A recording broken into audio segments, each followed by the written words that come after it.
잠언 25장 1절로 봉독하도록 하겠습니다. 이것도 솔로몬의 잠언이요 유다왕 히스기야의 신하들이 편집한 것이니라. 이를 숨기는 것은 하나님의 영화요 이를 살피는 것은 왕의 영화니라. 하늘의 높음과 땅의 깊음 같이 왕의 마음은 헤아릴 수 없느니라. 아멘. 우선 3절까지 봉독해 드렸습니다. 25장부터는 약간의 성격이 달라 보이는 느낌이 듭니다. 왜 그러냐면 이 솔로몬이 기록을 했지만은 여기에 히스기야의 신하들이 편집했다라고 밝히고 있습니다. 편집하면서 약간의 어떤 느낌은 조금 다른 것 같은데 그렇다고 이걸 또 오해하시면 안 됩니다. 그러면 이 히스기야의 신하들이 편집했으니까 이건 솔로몬의 글이 아니지 않느냐 이렇게 또 오해할까봐 걱정인데 솔로몬의 글을 히스기야의 신하들이 편집했다 이렇게 보시면 되잖아요, 그렇죠? 그렇게 보시면 될 걸 가지고 괜히 이 말씀 때문에 또 오해하시는 분들은 그러니까 이거는 솔로몬의 저작이 아니다. 이거는 뭐 다른 사람들 다시 말하면 히스기야의 신하들이 여기저기서 주워다가 갖다가 모아서 편집해 놓은 거다. 이렇게 생각을 하는데 그게 아닙니다. 솔로몬의 글 중에서 미처 이 정리되지 못한 거 그거를 후대에 히스기야의 신하들이 그것을 더 찾아가지고 거기다가 더 추가를 해서 이렇게 했다. 그 얘기죠. 그렇게 이해를 하시면 되죠. 그래서 결국은 같은 말씀이에요. 그 말이 있다고 해가지고 다른 내용이 아니에요. 우리 성경신학, 우리가 성경신학 아닙니까? 이 성경신학의 특징이 뭐냐면 성경을 하나로 보는 거예요. 전체로 보고 그것의 논리적 통일성을 찾고 내용적 일관성을 찾는 거예요. 그게 우리의 특징인데 다른 분들은, 다른 신학자들이나 이런 분들은 보통 이런 내용이 있으면요, 여기서부터는 딴 내용으로 아예 돌아가 버립니다. 그래서 전혀 앞에 거와는 상관없는 또 다른 이야기, 이렇게 완전히 별개의 이야기로 이렇게 나가는데, 그렇게 되면 성경의 진리성에 굉장한 장애가 옵니다. 성경이 하나의 일관된 말씀이라고 하는 이 대원칙이 깨지는 거예요. 그리고 뭐 이런저런 무슨 뭐 교훈을 위해서 여기서 조금 저기서 조금 이런 식으로 받아왔다 이렇게 생각하기가 쉽습니다. 안 그래도 이 시편부터 시작해가지고 욥기부터 시작해서죠. 욥기, 시편, 잠언, 전도, 아가 여기는 시적인 표현이 많고 뭔가 함축적인 내용이 많아가지고 이것의 논리적 통일성을 찾기가 쉽질 않아요. 굉장히. 그래가지고 대부분 일종의 그 어떤 문학 작품이다 이 정도로 생각하는 사람들이 많아요. 문학 작품이고 그것은 어떤 생활의 교훈, 삶의 어떤 교훈, 어떤 지혜 뭐 이런 쪽으로 접근을 해가지고 거기에 어떤 교훈을 주기 위한 말씀이다. 그래서 뭐 욥기 같은 경우는 완전히 이건 뭐 그냥 문학 작품이라고 해가지고 하나의 옛날 무슨 소설같이 생각을 하고 이 또 뭐 아가서 같은 것도 마찬가지고 그건 완전히 무슨 뭐 희곡으로 생각해가지고 완전히 그거는 무슨 지어낸 어떤 연극을 위한 뭐 지어낸 무슨 이야기처럼 그렇게 또 받아들이기도 하고 이 잠언 같은 것도 아주 뭐 좋은 말씀 그냥 여기저기서 왜 우리 그런 거 있잖아요. 그 명언 같은 거 모아놓은 거 있잖아요. 명언 모아놓은 그런 책으로 오해할 가능성이 많고 여기 특히 히스기야의 신하들이 편집했다 이 말 때문에 더욱 그렇게 오해할 가능성이 많은데 다시 한번 말씀드리지만 절대 그런 거 아니다. 절대 이렇게 뭐 짜집기 해가지고 여기저기서 갖다 주워 모아놓은 책이 아니고 역시 솔로몬의 말이고 솔로몬이 정말 아들에게 그 지혜의 말씀을 전해준 건데 그것을 나중에 히스기야의 신하들이 다시 그것을 편집해서 같이 추가해서 넣은 것이다. 이렇게 보시면 되겠습니다. 자, 그러면은 지금까지 말한 것에 따라서 뭐 달리 해석할 거 없고요. 그대로 이어서 해석을 합니다. 그 말을 하기 위해서 제가 이렇게 말씀드리고요. 자, 이제 본론 얘기하는데요. 이를 숨기는 것은 여호와의 하나님의 영화요. 이를 살피는 것은 왕의 영화니라. 이를 숨기는 것은 하나님의 영화다. 하나님께서는요, 당신이 하시는 일을, 당신의 영광을 어찌 보면 좀 숨기셨어요. 그래서 일반 이성으로는, 인간 이성으로는 쉽게 이해하지 못하도록 그렇게 만들어 놨어요. 그럼 왜 그러냐면, 모든 사람들에게 다 알게 하시는 것이 아니고, 당신의 택한 백성들에게만 알게 하려고, 선별적으로 깨닫게 하시려고 사실은 그렇게 하신 거예요. 그래서 우리가 성경을 뭐라고까지 얘기를 하냐면, 이건 공개된 비밀이다, 이렇게 얘기를 합니다. 모든 사람들 앞에 다 펼쳐져 있지만, 그래서 누구든지 볼 수 있잖아요. 볼 수 있는데, 그러나 이거는 비밀의 말씀이에요. 본다고 해서 보여지는 게 아니에요. 듣는다고 해서 들려지는 게 아니에요. 이거야말로 정말 하나님께서 꼭 듣게 할 자에게만 듣게 하고 깨닫게 할 자에만 깨닫게 하는, 그야말로 비밀의 말씀이에요. 비밀의 말씀. 비밀의 말씀이라고 해가지고 또 이거는 또 알쏭한 말씀이고 아무나 못 알아듣는다. 그러니까 어떤 특정한 사람만, 나만 이건 알 수 있다. 그래서 내 말만 들으라. 또 이렇게 주장하면 곤란해요. 어떤 교단에서 그 얘기 하죠. 그 교단에서는 그 교주가 자기만 이 비밀을 해석할 능력이 있다는 거예요. 다른 사람들은 하나님의 말씀은 다 비밀이기 때문에, 이거는 절대적인 하나님께로부터 그 비밀의 열쇠를 푼 사람만이 이걸 풀어줄 수 있다. 그래가지고 자기 말은 고칠리고 나머지는 일반 목사들이 하는 말은 전부 다 이거는 사람의 해석이다. 그래가지고 이거는 하나님의 말씀이 아니다. 이런 식으로까지 얘기하는 경우도 있는데, 그런 뜻으로 하는 게 아니에요. 하나님께서 알게 하고자 하는, 그야말로 하나님의 택한 백성이라면 깨달을 수 있는 거예요.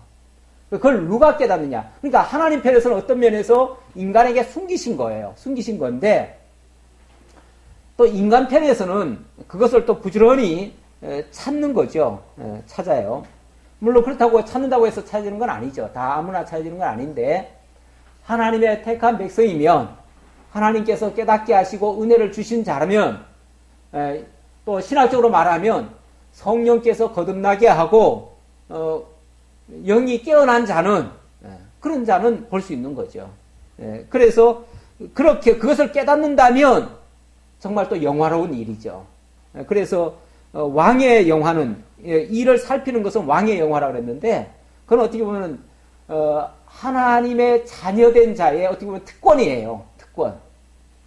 여기 왕의 영화라고 했는데, 그럼 이거는 뭐 왕만 이건 볼 수 있는 건가? 우리가 하나님 앞에서 성경에서 그렇게 얘기를 합니다. 우리 성도를 가리켜서 왕 같은 제사장이다, 이렇게 얘기를 하는데, 하나님의 특별한 은총을 받은 자는 그야말로 왕 같은 그런 특권을 가진 자예요. 그러니까 아무나 알 수 있는 건 아니고, 그런 특권을 받은 자가 이 말씀을 깨달을 수 있다, 그 말이죠. 하나님의 역사를 살필 수 있다. 이 살핀다는 것은 어느 한 부분을 가지고 보고 깨달아지는 건 아니고, 성경 전체 속에서 하나님께서 보여주신 그런 것으로 봐야 사실은 이게 보여지는 겁니다. 그러니까 쉽게 보여지는 않는 거죠. 그래서 하나님께서 당신의 일을 이 땅에 숨기셨고, 지혜로운 자는 그 일을 살펴서 숨겨진 보화를 찾듯이 찾게 된다고 하는 그러한 말씀이 되겠습니다. 하늘의 높음과 땅의 깊음 같이 왕의 마음은 헤아릴 수 없느니라. 하나님을 우리 인간적인 시각에서 판단하고 해석하면 하나님의 그 지혜에는 도저히 도달할 수가 없죠. 하나님의 것은 하나님의 것으로 이해를 해야 되는 거죠. 그래서 사람의 생각으로 이해하지 말라는 겁니다. 은에서 찌꺼기를 제하라. 그리하면 장색에 쓸만한 그릇이 나올 것이요, 왕 앞에서 악한 자를 제하라. 그리하면 그의 왕위가 의로 말미암아 견고히 서리라. 이거 물론 앞에는 예를 드는 거죠. 은혜에서 찌꺼기를 제거해야만 쓸만한 그릇이 만들어지듯이 왕에게도 왕의 눈을 흐리는 모든 악한 것들을 제거해야만 그의 위가 견고해질 수 있다. 왕의 눈을 흐리는 자가 있다면 그 왕은 올바로 다스릴 수가 없습니다. 그러니까 왕의 눈을 흐릴 만한 것들을 제거를 해야 된다는 뜻에서 하는 말입니다. 왕 앞에서 스스로 높은 채 하지 말며 대인의 자리에 서지 말라. 이는 사람이 내게 이리로 올라오라고 말하는 것이 내 눈에 보이는 귀인 앞에서 저리로 내려가라고 말하는 것보다 나음이니라. 만약에 왕 앞에서 스스로 잘난 채, 높은 채 하는 자가 있거나 대인의 자리에 서려고 하는 자가 있다면 그런 사람은 매우 조심해야 된다. 이런 얘기예요. 마치 은혜에서 찌기를 제거해야만 쓸만한 그릇이 만들어지듯이 왕 앞에 설 자도 그런 어떤 잘못된 모습이 있어서는 안 된다는 얘기예요. 진짜 필요한 일꾼이라면 자기를 막 내세워가지고 자기를 스스로 잘난 체하고 높은 체하고 이런 자라면은 오히려 자격이 없다는 얘기예요. 근데 요즘 시대가 어떤 시대입니까? 요즘은 자기 PR 시대예요. 자기를 내세우지 않으면 아무도 안 알아준대요. 그래서 자기의 모든 성과도 때로는 막 부풀리기도 하고 자기의 업적, 자기의 모든 그런 것들을 막 쌓아가지고 스펙을 쌓아가지고 그 스펙을 자랑하는 그런 시대입니다. 그래야 알아준다고 생각을 해요. 그런데 스스로를 그렇게 그러니까 지혜로운 자라면은 그런 사람을 오히려 주의하라는 얘기예요. 그러면서 여기 이렇게 표현을 합니다. 대인의 스스로 높은 채 말고 대인의 자리에 서지 말라.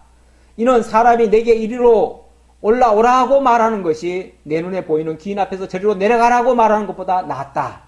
무슨 얘기냐면 왕의 입장에서 객관적으로 판단하고 분석해가지고 저 사람이 정말 쓸만하구나라고 해서 그 사람 보고 이렇게 올라와라. 그래서 나를 도와줘라. 내 신하가 되라. 이러면은 그 사람이 진짜 쓸만한 일꾼이 되지만 그렇지 않고 막 자기를 자랑하고 자기를 드높여가지고 눈에 띄어가지고 지발로 기어 올라왔어요.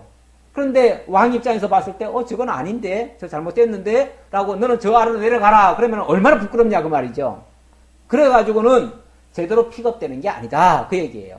그러니까 왕을 모셔서 함께 다스릴 자로 세움을 입을 자는 왕이 선택해야 된다. 한마디로 말하면 그 얘기죠. 예수님께서도 그런 비유 비슷하게 하셨죠. 예수님께서도 뭐라고 그랬나요? 잔치 자리에 상석에 앉지 말아라. 상석에 앉는다는 것은 자기가 잘났다는 것을 보이려고 지금 남보다 더 윗자리에 올라앉은 거 아닙니까? 그런데 만약에 그랬다가 네가 왜 여기 있느냐? 너 저 아래로 내려가라. 그러면 얼마나 부끄럽겠느냐? 그리고 내려가서 그 사람은 다시는 쳐다도 안 보겠죠. 저 사람은 아주 안 될 사람이다. 못 쓸 사람이다. 이렇게 낙인을 찍혀버리잖아요. 그러면 그 사람은 완전히 끝장나는 거예요.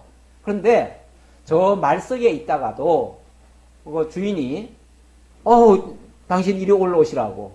당신이 내 곁에 와서 함께 우리 잔치 즐기자고. 이렇게 만약에 한다면은 그 사람이야말로 모든 사람이 우러러보면서 그 사람이 정말 위대하다는 것을 알고 높일 거 아니냐. 그 얘기죠. 지금 요 말을 정리를 하면 종합하면 바로 그런 뜻입니다. 하나님께 쓰임 받을 자는 자기가 막 나서서 이렇게 하는 게 아니고 하나님께서 결국은 불러서 세워서 쓰신다는 얘기예요. 그런 자가 정말 보화 같은 자고 하나님의 쓰시기에 합당한 자고 그 다스림에 적합한 자라는 얘기예요. 특히 우리 하나님의 일, 교회의 일은 더더욱 그렇죠. 우리 스스로를 막 내세워가지고 되어지는 것은 없습니다. 오히려 그래봤자 실수밖에 안 나오지요. 그런데 하나님께서 우리를 불러서 당신이 정말 원하시면 우리를 선한 일에 사용하실 겁니다. 그렇게 되어지면 그때는 모든 하는 일들이 사람들로부터도 존경을 받고 하나님께로부터도 인정을 받고 그렇게 하는 일이야말로 진짜 효과적인 일이 될 것이다. 그래서 우리가 하나님의 일을 한다고 해서 막 내가 나서서 하는 게 아니고 하나님의 부르심을 입는 것이 매우 중요하다. 이런 뜻입니다. 자, 그 다음 8절로부터 19절까지 다툼이 있을 때 주의할 자세와 경우에 합당한 말에 대해서 이야기를 합니다. 다 결국은 지혜롭게 다스리라는 뜻에서 하는 말이에요. 너는 서둘러 나가서 다투지 말라. 마침내 내가 이웃에게서 욕을 보게 될 때에 내가 어찌할 줄을 알지 못할까 두려우니라. 너는 이웃과 다투거든 변론만 하고 남의 은밀한 일은 누설하지 말라. 듣는 자가 너를 꾸짖을 터이요 또 내게 대한 악평이 내게서 떠나지 아니할까 두려우니라. 우리가 세상을 사노라면 종종 원하지 않은 분쟁에 휘말릴 때가 있습니다. 그런데 대부분 그 싸움의 발달을 보면 사실 어이없는 일들이죠. 별거 아니에요, 사실은. 대부분 보면은 누가 뭐 내게 대해서 조금 안 좋은 얘기를 했다든지 뭐 어떤 무슨 말을 들었는데 이해가 잘 안 돼가지고 거기서 시비가 붙어가지고 그 자초지종 따지다가 결국은 싸움이 커지고 그것 때문에 나중에는 걷잡지 못하게 되고 나중에는 자기의 모든 것이 다 폭로가 되어지고 그것 때문에 그래서 결국은 돌이킬 수 없는 그런 결과 그래서 자기에 대한 그 악평이 나오게 되는 그런 결론에 도달할 수가 있어요. 사람 가는 거 한순간이더라고요. 요즘 보니까 뭐 어떤 국회의원도 뭐 무슨 대리기사하고 뭐 언쟁 조금 하다가 사실은 좋은 뜻에서 한 거 아니겠어요? 왜냐하면 유가족들 돌봐주고 뭐 감싸주고 그들 위로하고 그들과 같이 어려운 일에 동행하고 이러다가 뭐 대리기사하고 그냥 이야기 좀 주고받고 해가지고 좋게 보려면 그렇습니다. 또 나쁘게 볼 수도 있고요. 어쨌든 자기 딴에는 내가 이렇게 국회의원이다. 그러니까 뭐 우리가 그렇게 저거 할 필요 있겠느냐 이런 식으로 명함을 줘가면서 좋게 얘기를 했는데 갑자기 그걸 다른 사람이 이걸 확 뺏어 가지고는 이걸 인터넷에 올리겠다. 그러니까 그걸 뭐 막겠다고 저거 도로 내놓으라고 그러다가 이제 시비가 붙어가지고 결국은 막 치고받고 싸우는 일이 발생했는데 결과는 어떻게 됐죠? 엄청난 이제 악평이 일어났어요. 이제 그 사람에게는 영영 그 악평이 떠나지 아니할 겁니다, 이제. 그렇죠? 결과적으로 이렇게 됐어요. 자, 여기 8절 말씀 다시 한번 확인해 봅시다. 제가 그런 한 사례를 가지고 한번 예를 들어보는 거예요. 너는 서둘러 나가서 다투지 말라. 마침내 내가 이웃에게 욕을 보게 될 때 내가 어찌할 줄을 알지 못할까 두려우니라. 우리가 무슨 자초지종을 충분히 다 듣기 전에 갑자기 흥분하거나 또 막 뭐 참지 못하거나 이렇게 하면은 막 급히 나가가지고 멱살을 잡거나 뭘 할 수 있죠. 그렇게 되어지면 이거는 뭐 이유 불문하고 결과는 모든 악평을 다 뒤집어 쓰게 됩니다. 그거 어떻게 풀 수가 없어요. 어떻게 풀어지질 않아요. 근데 좀 풀려고도 해봤겠죠. 근데 풀려고 하면 더 얽힙니다. 점점 더 커져요. 한마디 변명하죠. 사과하죠. 사과와 변명이 일을 더 크게 만듭니다. 이미 그르쳤기 때문에 이미 시작이 잘못됐기 때문에 모든 게 다 그냥 곡해돼서 들립니다. 그럴 때는요. 가장 좋은 방법이 그냥 가만히 있는 거예요. 죽여라. 그리고 가만히 있는 거예요. 죽여도 그래 나는 죽을 짓 했으니까 죽겠다. 그리고 그냥 가만히 있는 거예요. 거기에 무슨 이런 방법 쓰고 저런 방법 쓰고 아니다 그러고 기다 그러고 이렇게 얘기하면 점점 더 꼬입니다. 일은 안 되는 거예요. 너는 이웃과 다투거든 변론만 하고 남의 은밀한 일은 누설하지 말라. 물론 뭐 억울하면 한마디 변명은 할 수 있겠죠. 변명할 수 있겠지만 그렇다고 해가지고 상대방의 약점을 이야기한다든지 상대방에게 마치 책임이 있는 것처럼 얘기를 하면 그게 뭐가 돼요? 오히려 더 비겁하고 더 악하고 더 나쁜 것처럼 이런 결론이 나와요. 그러니까 결국은 그것도 안 된다는 거죠. 듣는 자가 너를 꾸짖을 터이요 또 내게 대한 악평이 내게서 떠나지 아니할까 두려우니라. 그래서 한순간에 가버립니다. 돌이킬 수가 없어요. 나중에 뭘로 회복이 됩니까? 회복 안 돼요. 어찌 보면 그 판에서 정치판에서 완전히 매장이 당하는 거예요. 예, 이렇게 된다는 거죠. 예, 신하가 될 자도 만약에 이런 자가 있다면 신하 되기에 합당치 않습니다. 다스릴 자가 만약에 이렇게 된다면 합당치 않습니다. 예, 그거는 아주 큰 결격 사유가 될 수 있습니다. 경우에 합당한 말은 아로 새긴 은쟁반의 금사관이라.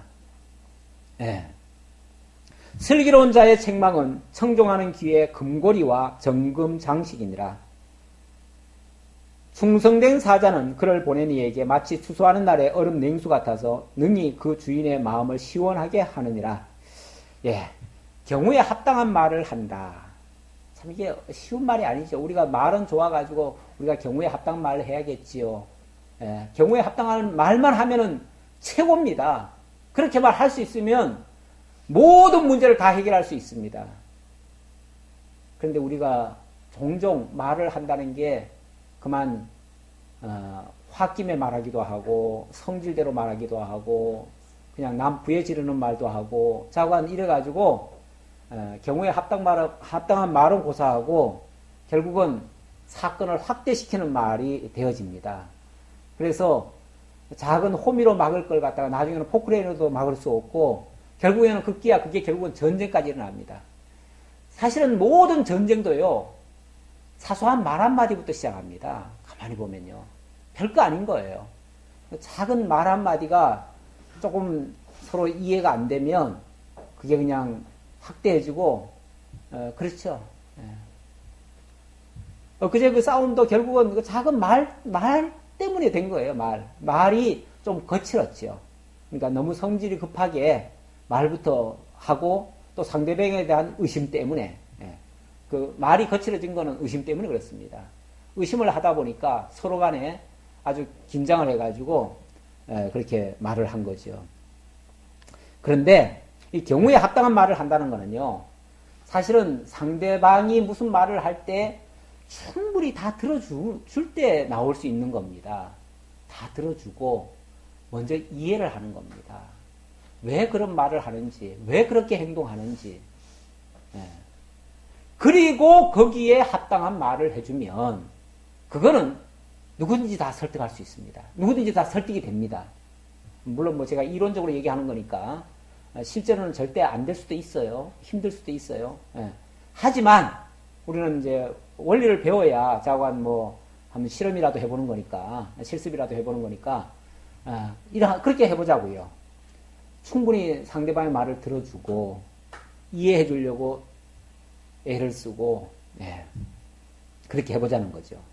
그리고 거기에 합당한 말을 한다면 아로 새긴 은쟁반에 금사과를 올려놓는 것 같다. 얼마나 아름답습니까? 슬기로운 자의 책망은 청종하는 귀의 금고리와 정금 장식이다. 슬기로운 자의 책망을 청종하는 귀. 그러니까 슬기롭다고 하는 게요. 뭐 말을 잘해서가 아니라 그 상대방의 말에 귀를 기울이고 그 말을 이해해주고 들어주고 받아주고 그런다면 그 들어주는 그 귀가 마치 귀에 금고리와 정금 장식을 단 것처럼 아름답다는 거예요. 결국은 작은 말다툼이라고 하는 것도 결국은 상대방의 말을 잘 안 듣고 또 내 마음대로 생각하고 내 마음대로 판단하고 또 뭐 급하게 자초지종 들어보지도 않고 그냥 급하게 내 말을 막 내뱉고 여기서부터 시작하는 거죠. 거기서부터 일은 커지는 겁니다. 하지만 충성된 사자는 그를 보낸 이에게 마치 추수하는 날의 얼음 냉수 같다. 추수하는 날 얼음 냉수 얼마나 시원합니까? 저도 시골에서 보리 베는 때 제일 짜증나는 게 그 보리 베는 겁니다. 보리 베는 게 그 가시도 막 따가운 게 막 이렇게 있지요. 막 더운데 옷을 벗지도 못해요. 막 따가워가지고. 그런데 그 때약볕에 땀은 계속 질질 흐르지요. 그거 빨리 할 수도 없지요. 너무너무 짜증나고 힘들고 그래요. 그럴 때 간절히 소원되는 게 뭐죠? 시원한 얼음 냉수. 그게 있으면 그렇게 좋겠죠. 그거라도 잠시라도 풀 수 있으니까. 그런데 충성된 사자는 바로 그를 보낸 자에게 마치 추수하는 날의 얼음 냉수 같다. 그 마음을 그 주인의 마음을 아주 시원하게 한다. 만약에 그 왕이 무슨 일이 있어가지고 사람을 보냈다고 칩시다. 보냈는데 가가지고 그 사람들을 뭐 어떻게 들어주든지 간에 위로하고 다 들어주고 끝까지 참고 그러면서 그 사람들의 그 노여움이 풀릴 때까지 사실은 그 들어만 줘도 됩니다. 다른 거 할 게 없어요. 그냥 들어만 주는 거예요. 뭐 사자니까 사자가 뭘 하겠어요. 그냥 심부름 하는 건데 그 심부름 한 사람은요 가서 다 들어주면 됩니다.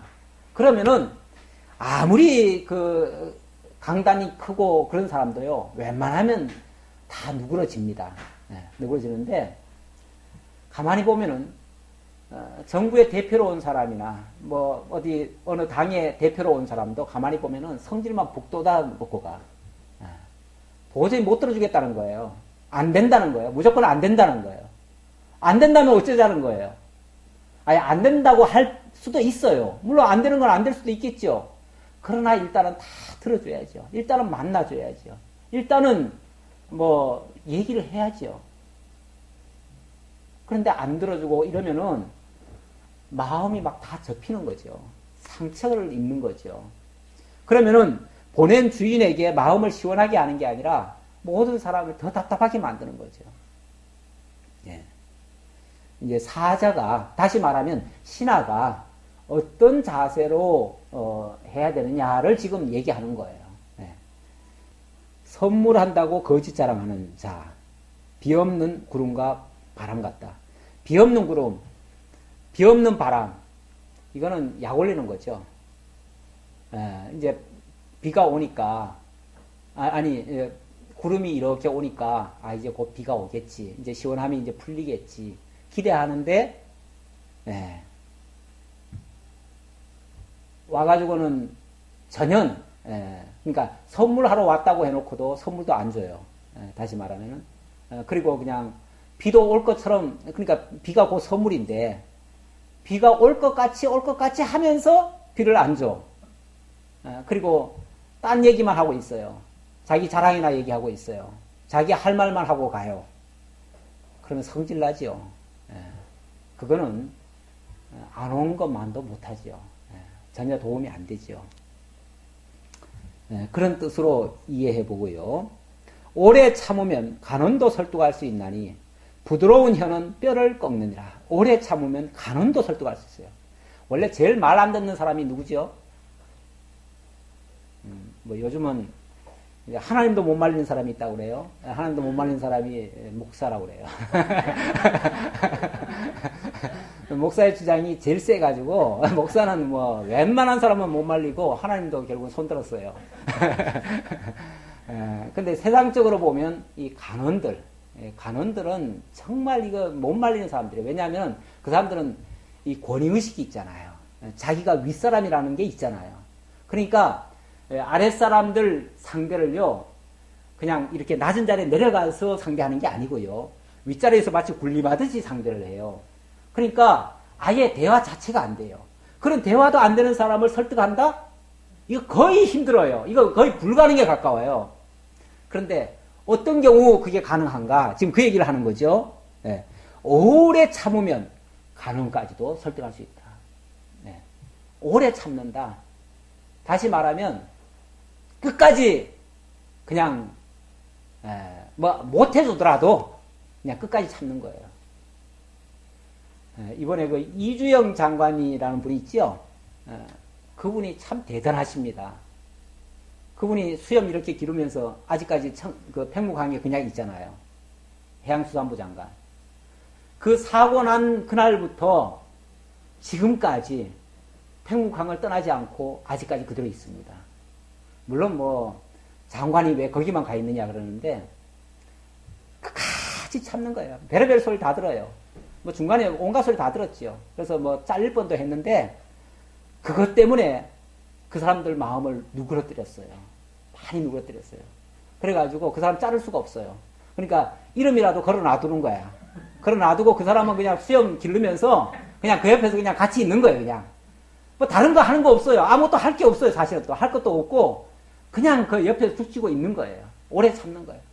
오래 참으니까 큰 노여웠던 그 사람들도 마음이 좀 누그러져가지고 그 사람이 옆에 있는 것만도 감사하고 그냥 고맙다는 거예요. 그냥 들어주는 거예요. 그냥 우리 말 들으면 그러니까 막 별의별 욕을 다 합니다. 사실은 처음에는 막 멱살까지 잡았어요. 그래도 예, 제가 멱살 잡힐 수 있지요. 잡힐만 하다고 다 참아줬어요. 다 들어줬어요. 그런 면에서 대단하다는 거예요. 원래 관원이 그렇게 하기 쉽지 않거든요. 예.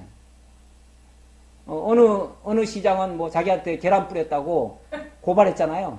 예, 고발까지 하는데, 예, 그거 못 참습니다. 관원들이 감히 어디라고 자기한테 그렇게 했다고, 못 참는데, 진짜 그분은 그보다 더 많은 수모를 당해도 다 참습니다. 그러면 설득할 수 있는 거예요. 그러니까 이 관원의 자세가 사실은 그래야 된다는 얘기예요. 전에 그 전직 대통령도 그때 막 엄청난 욕을 먹었어요. 욕을 먹었는데 그때 무슨 얘기를 했냐면 국민이 내게 욕을 해서 마음이 시원하시다면 그러셔야지요. 욕먹는 게 뭐 대단하냐고. 욕먹는 거 괜찮다고. 마음만 시원하실 수 있다면 얼마든지 하시라고. 그렇게 하신 분도 있어요. 예. 저는 그게 올바른 자세라고 보여집니다. 어쨌든 간언의 그 덕목 중에 정말 이렇게 오래 참는 그런 것이 필요하다는 거예요. 그러면은 간언도 설득할 수 있고 부드러운 혀는 뼈까지 녹일 수도 있어요. 뼈까지 꺾을 수 있어요. 결국은 그런 사람이 이깁니다. 뭐 다른 걸로 이길 수는 없어요. 힘으로 무력으로 그런 거는요 오히려 저항만 불러와요. 절대 무력으로 권세 있다고 권세로 짓눌려서는 안 됩니다. 너는 꿀을 보거든 족하리만큼 먹으라. 과식함으로 토할까 두려우니라. 아무리 좋은 것이라도 너무 지나치게 취하는 것은 옳지 않다는 거예요. 그러면 반드시 뒤탈이 납니다. 이 권세도요, 사실은 너무 과분하게 받으면 그게 화가 됩니다. 화가 되고, 본인이 누리는 것도 너무 과하게 누리다 보면 틀림없이 부작용이 일어납니다. 아무리 좋은 자리, 아무리 좋은 일이라고 해도 정말 겸손하게 해야지 그렇게 과하게 했다가는 오히려 부작용이 일어날 수 있습니다. 17절입니다. 너는 이웃집에 자주 다니지 말라. 그가 너를 싫어하며 미워할까 두려우니라. 자기의 이웃을 쳐서 거짓 증거하는 사람은 방망이요 칼이요 뾰족한 화살이니라. 이웃집에 다닌다는 말은요 딴 게 아니고 자꾸 쓸데없는 일을 만들고 쓸데없는 말을 하고 이런 사람을 두고 하는 말이죠. 그런 사람이 가서 정말 합당하지 않은 말을 자꾸 하고 그러면요 이 지나친 말이 또 부작용을 일으킵니다. 이게 참 말이라고 하는 게요 무조건 잘한다고 좋은 것도 아니고 많이 한다고 좋은 것도 아니고 어떨 때는요 한마디만 해도 그 한마디가 정말 모든 것을 다 녹일 수 있는 그런 말도 있어요. 북한의 그 정권 옛날에 옛날은 아니죠. 김정일이가 말을 그렇게 많이 하는 사람이 아닙니다. 그런데 어쩌다 한마디를 해요. 어쩌다 한마디 하는데 그 한마디가 굉장히 사람들에게 설득력을 줘요. 다시 말하면 거리가 있어요. 거기에 한마디에.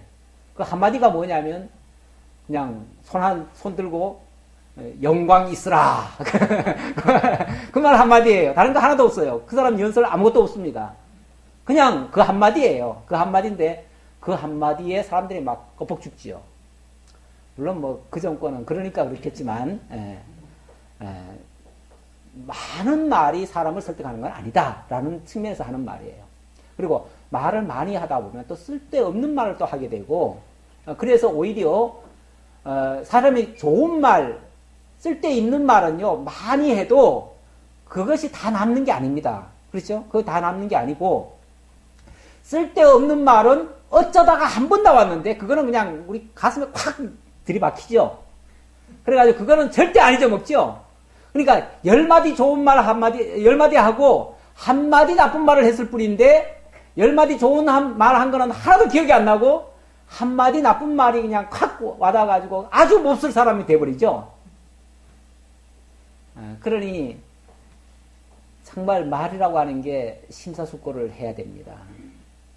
이 말이 상대방에게 유익할지 해로울지 또 상대방을 도움을 줄지 피해를 줄지 상대방 가슴에 칼을 꽂을지 아니면 상처를 낫게 할지 그걸 정말 헤아려 가면서 얘기를 해야 되는데 그 말이 쉽지를 않습니다.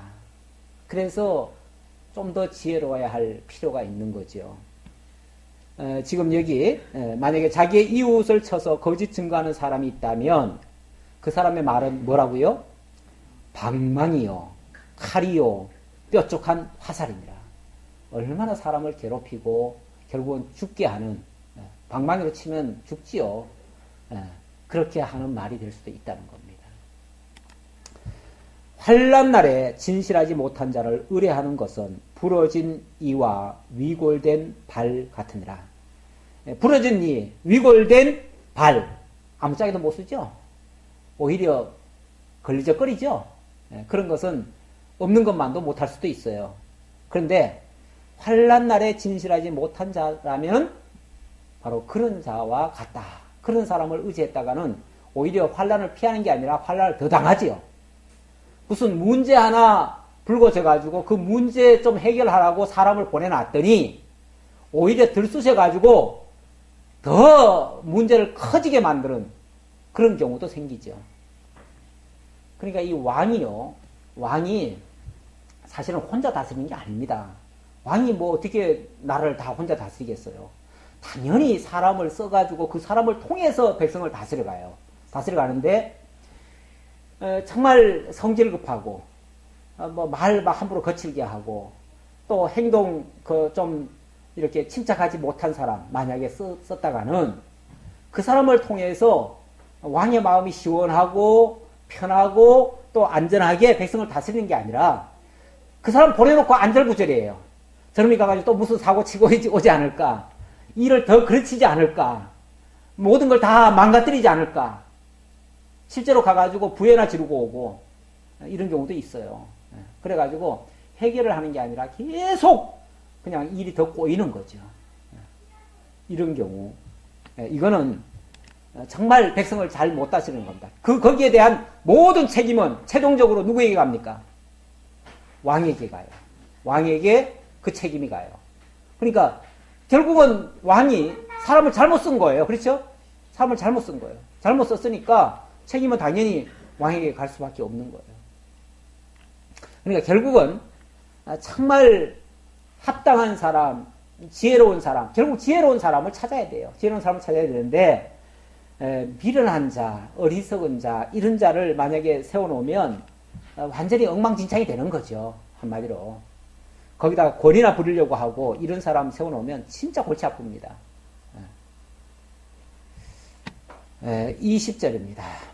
20절로부터 28절까지 정적을 대하는 태도와 자기 마음을 제어하는 방법입니다. 마음이 상한 자에게 노래하는 것은 추운 날에 옷을 벗은 것 같고 소다 위에 식초를 부은 같으니라. 소다 위에다가 식초 부어놓으면 불불 끓겠죠? 난 해보진 않았는데 아마 그럴 것 같아요. 그거는 그냥 불난 집에 부채질 하는 꼴이에요. 그래서 마음이 상한 자에게, 그러니까 쉽게 말하면 왕이 어떤 백성 중에 마음이 상한 자가 있어요. 그래서 그를 위로하라고 사람을 보내놨는데 가가지고 그냥 지 노래만 하고 있어요. 지 자랑만 하고 있고, 지 할 말만 하고 있어요. 그러면은 이거는 부해를 지르는 거죠. 그렇게 해가지고는 해결이 안 됩니다. 그럼 어떻게 해결해야 되는가? 그 반대로 해야 돼요. 그 반대로. 설령 그가 원수라 할지라도 내 21절 내 원수가 배고파 하거든 음식을 먹이고 목말라 하거든 물을 마시게 하라. 일단은 뭐부터 하라고요? 일단은 좀 필요한 것부터 좀 채워줘요. 가가지고 군말하지 말고 뭐 어떻게 하지 말고 일단은 뭐 불편한 거 없냐고 뭐 좀 해드릴까요? 그래가지고 우선 자리라도 만약에 길거리에 있으면 좀 천막이라도 하나 쳐주고 어디 잠자리가 불편하면 불이라도 좀 떼주고 우선 먹을 거라도 밥이라도 우선 먹고 보자고 밥 굶고 있으면 우선 밥이라도 좀 먹도록 좀 뭘 좀 해주고 그리고 나면요 천하 없는 사람도 아무리 강자라도요 마음이 누글누글해집니다. 누글누글해질 때 그때 얘기하면 되잖아요. 그렇죠? 그때 얘기해도 얘기는요 말부터 꺼내는 게 아닙니다. 원래 우리가 누구하고 협상을 할 때도요 말부터 먼저 하는 거 아니에요. 제일 처음에는 우선 차 한잔 하자고 그러잖아요. 그렇죠? 우리가 뭐 대화할 때도 제일 먼저 하는 게 뭐예요? 우선 차 한잔 하자. 아니면 우리 밥이라도 먹고 하자. 우선 밥이라도 먹어야죠. 금강산도 19개인데 우리 밥부터 먹읍시다. 뭐 이렇게 얘기하잖아요. 그러니까 무슨 나중에 속이 보이죠. 제가 나중에 나 구워 삶으려고 저러는 거 아닌가 싶어도 일단은 사람이요. 우선 냉수라도 한 그릇 먹고 뭐 자관 뭐라도 이렇게 먹고 나면요. 그 다음에는 말이 좀 부드러워집니다. 말이 부드러워지면 오해했던 마음들이 조금씩 풀어져요. 그렇게 되어지면 그 다음에는요. 이제 본론에 들어갈 수 있어요. 좀 더 심각한 얘기도 할 수 있어요. 그러면은 그 전까지는 무조건 배척을 하다가 그 다음에는 이제 이해를 하는 수준으로 바뀌어져 갑니다. 그래서 차라리 원수라 할지라도 뭐부터 하라고요? 우선 배고파 하거든 음식부터 먹이고 목말라 하거든 물부터 마시게 하라. 그러면 그리하는 것은 핀 수철 그의 머리에 놓는 것과 일반이요 여호와께서 내게 갚아 주시리라. 그러면요 그 상대방의 마음이 누글누글 녹아져요. 마치 머리에다가 숯불 올려놓는 것처럼 물에 숯불 올려놓으면 벌겋게 다나요? 아니면 더 열받나요? 여기는 이제 그런 의미로 얘기한 건 아니고 일단은 상대방으로 하여금 이제 뭔가 좀 화색이 돌도록 이렇게 하는 것과 같다는 얘기로 이해할 수 있습니다. 그렇게 되어지면 여호와께서 내게 갚아주시리라. 어찌 보면 그 원수한테 밥 내주는 거 먹을 거 마실 거 주는 거 쉽지 않습니다. 쉽지 않은 것을 했을 때 거기에 대한 보상을 하나님이 해주신다는 얘기 아닙니까? 그렇죠? 다시 말하면 그 문제를 해결할 수 있도록 해준다 그 얘기예요. 결론적으로는 결국 상대방의 마음을 녹여서라도 아니면 숯불을 머리에 얹어서라도 그 상대방이 결국은 굴복하게 만든다 그 얘기죠. 내가 상대방을 강제로 꺾어야 되겠다 하고서 그냥 강제로 칼을 들이대고 들어 안 들어 이렇게 하면은 그거는 오히려 더 반발하는 거예요. 그거는 절대 옳은 방법이 아니에요. 그건 협상의 자세가 아니에요. 북풍이 비를 일으킨 같이 참소하는 혀는 사람의 얼굴에 분을 일으키느니라. 그런데 반대로 만약에 북풍이 불듯이 만약에 그를 참소한다는 말은 막 이렇게 막 속이는 말 가지고 상대방을 어떻게 했는지 막 혀로 막 녹여가지고 상대방을 설득시키려고 하는 말, 사바사바 하는 말 있잖아요. 그런 게 다 참소한다고 그래요. 참소한다. 그런데 이 참소하는 혀는 어쨌든 그 말을 많이 해가지고 상대방을 어떻게 해서든지 설득시키려고 지금 말하는 거 아니겠어요? 근데 그런 말은요, 상대방을 오히려 진짜 불난집에 부채질하는 꼴이에요. 북풍이 비를 일으키는 것처럼 오히려 상대방으로 하여금 더 격동을 받게 하는 거예요. 그래서 그 사람의 얼굴에다가 분을 일으킨대요. 그러면 뭐가 되겠어요? 일 끝난 거지요. 안 되는 거죠. 한마디로 협상 끝. 더 이상은 대화 단절. 모든 거 다 끝장난 거예요. 24절입니다. 다투는 여인과 함께 큰 집에서 사는 것보다 움막에서 혼자 사는 것이 나으니라. 다투는 여인이란 말은 참 말이 안 맞고 대화가 안 되고 참 고집불통이고 자기 하고 싶은 대로 하고 이런 사람을 두고 하는 얘기겠죠. 참 그런 사람 부려먹기도 힘들고요. 그런 사람하고 같이 일한다는 거 너무너무 힘든 거예요. 차라리 그런 사람하고 같이 일할 바에는 차라리 혼자 하는 게 나아. 혼자. 그래서 그런 사람과 큰 집에서 같이 사는 것보다는 움막에서 혼자 사는 것이 낫대요. 그래서 결국 마음에 맞지 않는 사람 또는 어떤 사상과 철학이 맞지 않는 사람과는 같이 일할 수가 없다는 얘기예요. 한마디로 말하면.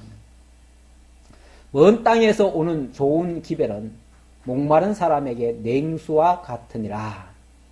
먼 땅에서 오는 좋은 기별. 먼 땅이란 말은 정말 힘들 것 같은 일이 정말 도저히 안 될 것 같은 일이 사신을 보내놨는데 그 사신으로 하여금 잘 됐다는 소식이 멀리서 들려와요. 그러면 얼마나 마음이 풀리겠어요. 얼마나 이제 마음이 놓이겠어요.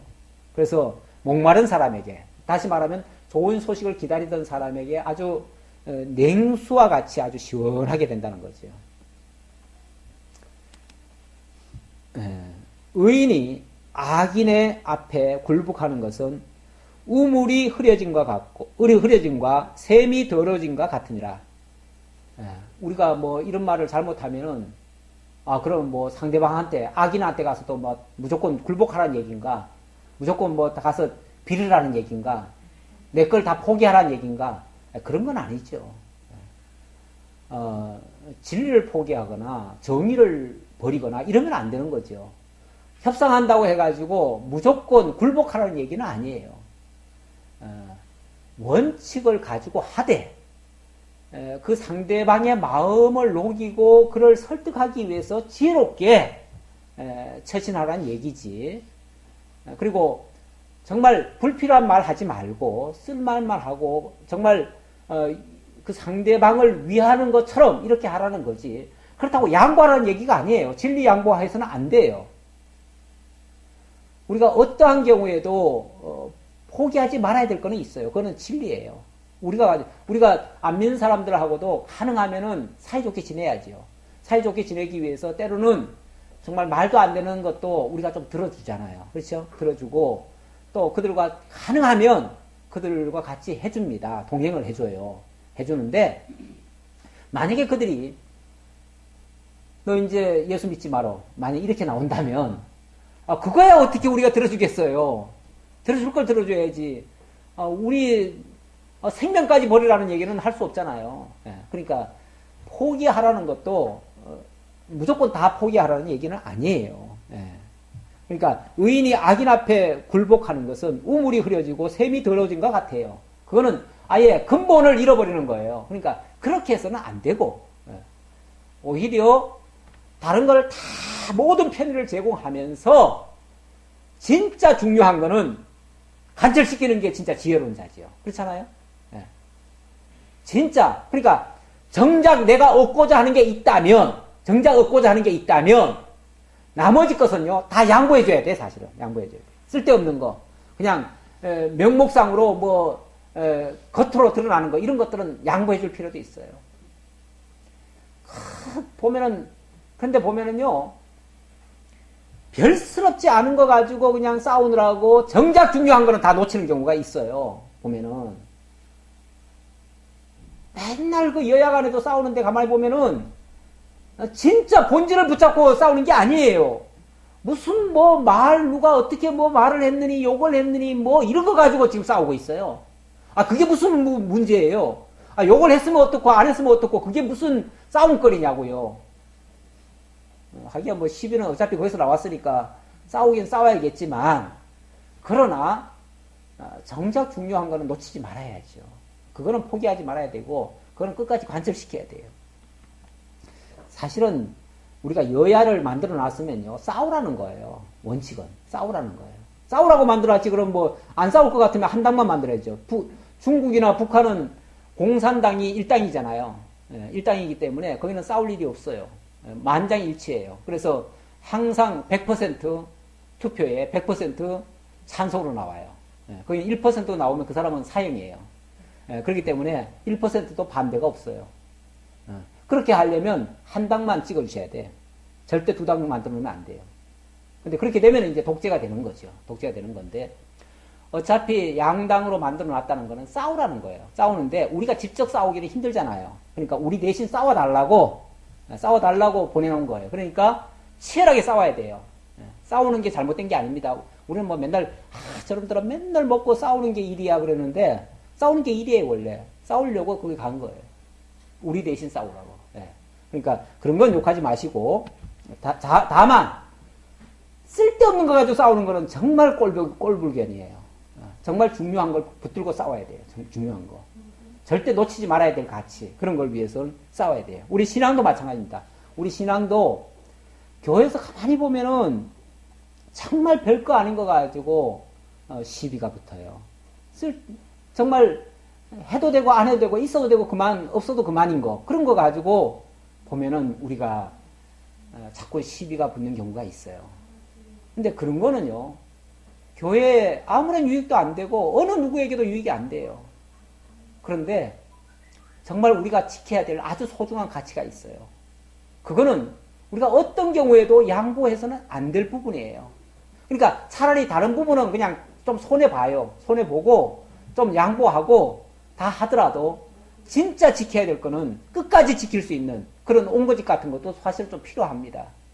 그건 나쁜 게 아니에요. 나쁜 의미에서가 아니라 정말 하나님을 바르게 우리가 섬기고 경외하고 하나님만을 붙잡게 하려는 그런 선한 뜻에서 하는 거예요. 그러니까 우리 본질이 뭔가를 잃지 말자는 거죠. 그 다음, 꿀을 많이 먹는 것이 좋지 못하고 자기의 영예를 구하는 것이 헛되니라. 무슨 그 좋은 것만 자꾸 취하려고, 아니면은 어떤 이득이나 얻으려고 자꾸 하는 거, 그거는 옳지 못하다. 물론 우리가 뭐 다 그래도 좋게 하려고 또는 좋은 거 취하려고 다 노력을 하지만은 거기에 너무 초점을 맞춰져서는 안 된다는 얘기예요. 예. 그리고 자기의 영예를 구하는 것은 헛되다. 자기의 영예. 나라에 신하면은 일단은 나라가 먼저죠. 그렇잖아요? 나라가 먼저죠. 개인의 일신의 그 안녕이나 일신의 영예가 중요한 게 아니에요. 일단은 자기 한 몸이 부서지는 한이 있어도, 자기 한 몸이 희생되는 한이 있어도, 죽어지는 한이 있어도 나라를 살리는 게 지도자의 사명입니다. 교회도 마찬가지죠. 교회도 우리가 정말 하나님께서 이 소중한 진리를 지키라고 우리를 이 교회에 모여서 일원이 되게 하시고 함께 섬겨가는 그런 일꾼이 되게 하셨다면, 우리가 그걸 위해서라면은 우리의 모든 것을 다 희생해서라도 간직해야 되고 지켜가야 할 아주 가치 있는 일입니다. 그러나 그걸 이용해 가지고 내 명예를 높이고 내 영광을 취하려고 하고 내 이득만을 추구한다고 한다면 그거는 옳지 않습니다. 물론 우리가 하나님의 그 선한 의를 위해서 힘차게 달려갔을 때에 따라오는 영광, 따라오는 그 명예, 따라오는 그 부요함, 이런 거는 또 있을 수 있죠. 그건 어찌 보면 하나님께서 주시는 상급으로서 그건 뭐 받아 누릴 수 있는, 그야말로 그런 복을 우리가 받아 누리는 것이 잘못됐다는 얘기는 아니에요. 다만 그걸 목표로 삼고 그걸 위해서 하지 말라는 얘기죠. 그걸 위해서 하는 게 아니라 우리는 너희는 그의 나라와 그의 의를 구하라. 그리하면 이 모든 것이 너희에게 더하시리라 해서 어찌 보면 보너스처럼 하나님께서 주시는 거야. 왜 우리가 마다하겠어요? 그걸 왜 나쁘다고 하겠어요? 다만 그것 자체를 목표로 삼고 그것만을 위해서 달려간다면 그거는 옳지 않은 방향이라는 얘기죠. 자기의 마음을 제어하지 아니하는 자는 성읍이 무너지고 성벽이 없는 것과 같으니라. 성읍이 무너지고 성벽이 없으면은 그건 이미 패망한 거죠. 전쟁에 나가는 장수가 성벽 무너뜨려 놓고 나가면은 그건 싸워보나 마나 대화하나 마나 다 무장 해제했으니까 다 끝난 거죠. 제일 무장 해제, 다시 말하면 내가 상대방을 이길 수 있는 모든 무기가 다 포기되어진 상태가 바로 뭐냐면 마음 제어하지 못하는 상태다. 자기 마음 컨트롤 하나 하지 못하면 나가나 마나 전쟁 하나 마나 이미 진 거나 다름없다. 원래 성질 급한 사람이 항상 져요. 성질 급한 사람이 상대방이 그냥 질질 끌고 상대방은 그냥 말을 느릿느릿하게 하고 만약에 그냥 끝까지 그냥 참고 그냥 말 대꾸 안 하면요 이쪽에서 열받아가지고 그냥 뛰쳐나오죠. 그리고 그냥 성질 내버리죠. 그러면 끝난 거예요. 그럼 게임 끝이에요. 그러면 내가 진 거예요. 그거는 마치 내 성문을 열어놓은 거랑 똑같아요. 그러니까 우리 남하고 얘기할 때에 내 말 너무 많이 하는 것도 안 좋고요. 또 상대방 상대방의 그 성질을 돋구거나 이런 것도 매우 안 좋고 자관 상대방을 제압하려면 내가 끝까지 참아야 돼요. 그 수밖에 없어요. 그리고 말은 일단은 하기보다는 듣기를 좀 먼저 하시고 잘 듣고 그냥 이해하기만 해도 상대방은 굴복이 되어집니다. 어느 정도 굴복이 되어져요. 그때 꼭 필요한 말, 정말 정답 같은 얘기를 하면요 상대방이 반박을 못합니다. 그렇지 않겠어요? 이치에 맞는 말인데. 그런데 그 말을 예를 들어서 그 이치에 맞는 말을 처음에 다짜고짜 내가 성질 급해가지고 먼저 싹 끓여버렸다. 그러면요 상대방은 이미 오해하고 있는 상태이기 때문에 내 말 듣기도 전에 무조건 네 말은 무조건 다 100% 틀렸어 이렇게 나와요. 그러니까 내 말 안 들어요. 안 듣기 때문에 이미 그거는 그렇게 얘기하는 거는 전략상 잘못했습니다. 전략상. 일단은 무조건 상대방이 급해서 자꾸 본론부터 얘기하라고 그래도 본론부터 얘기하지 말고 밥부터 먹자고 그래요. 밥부터 먹고 그 다음에 차도 마시고 급할 거 뭐 있냐고 오늘 못하면 내일 하면 되지 그러고 아주 그냥 장기전을 벌이자고요. 그러면은 그 앞에 장사 없습니다. 다 무릎 꿇을 수밖에 없어요. 이쪽에서 벌써 느긋하게 나가기 시작하면요 상대방은 초조해가지고 자기가 그냥 결국은 그럼 어떻게 했으면 좋겠어. 그리고 자기가 먼저 얘기 꺼내요. 그러면은 자기가 그냥 가이드라인도 자기가 정했다가 자기가 또 양보하고 여기까지 내가 내려갈게 하다가 자기가 나중에 나서는 아유 내가 손들었어. 그리고 다 그냥 항복합니다. 진짜 잘하는 사람은 이렇게 하는 건데 이런 신하를 곁에 둔 왕은 얼마나 행복하겠어요. 왜? 믿음직스럽잖아요. 그렇죠? 무슨 문제가 있어도 그런 사람 내보내면 다 해결하잖아요. 그러면은 아주 평안하게 나라를 다스릴 수 있겠죠. 이게 또 그냥 나오는 건 아니고요. 이게 하나님의 말씀에 정말 기초가 다져진 사람, 그걸로 정말 무장되어진 사람, 그런 사람이 실제 하나님의 지혜를 따라서 그래서 어떤 사람은요 무슨 말을 할 때도 정말 기도하면서 말하는 사람이 있어요. 심지어 설교하다가 기도하다가 하시는 분도 있죠. 설교하다가 중단하고 하나님 앞에 물어보고 기도하는 사람, 말하는 사람이 있죠. 너무 심각한데